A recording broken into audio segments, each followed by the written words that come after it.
So I just wanted to show this new camera mount that I made for filming. Something I don't really talk about a lot in my videos.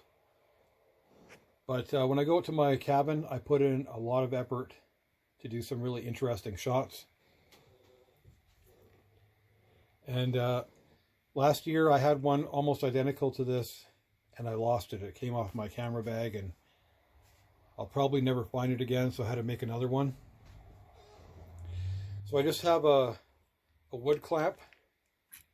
Just has a spring on it. And I know all this stuff here looks like it belongs together, but it really doesn't. I had to butcher some of my other tripods to make this.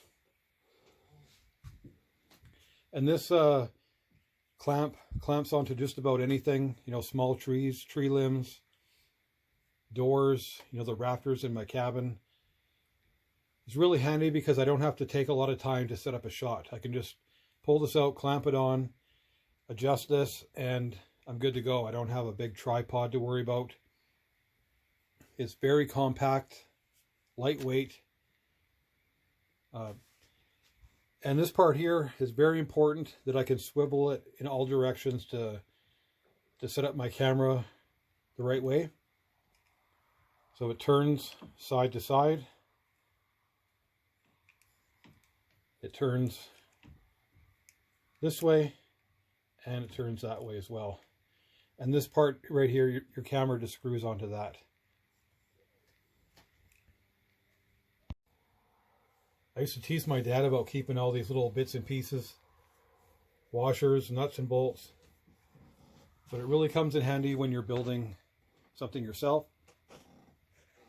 You can see I got a bolt going through the bottom, a couple of washers. It's all scrapped together. And you can see here that not everything I can clamp like that. Sometimes I have to clamp it sideways, and I can still adjust my camera any way I want it. Like on here. Really quick setup. And as I mentioned, at my cabin, sometimes I clamp it to the rafters. Well, I just got out to my cabin. Got out here just before dark. So the wood stove's going now. Should warm up in here pretty soon. This is my first trip in about 4 weeks. Our weather's been all over the place, you know, above freezing. Then last week we're minus 50 wind chill.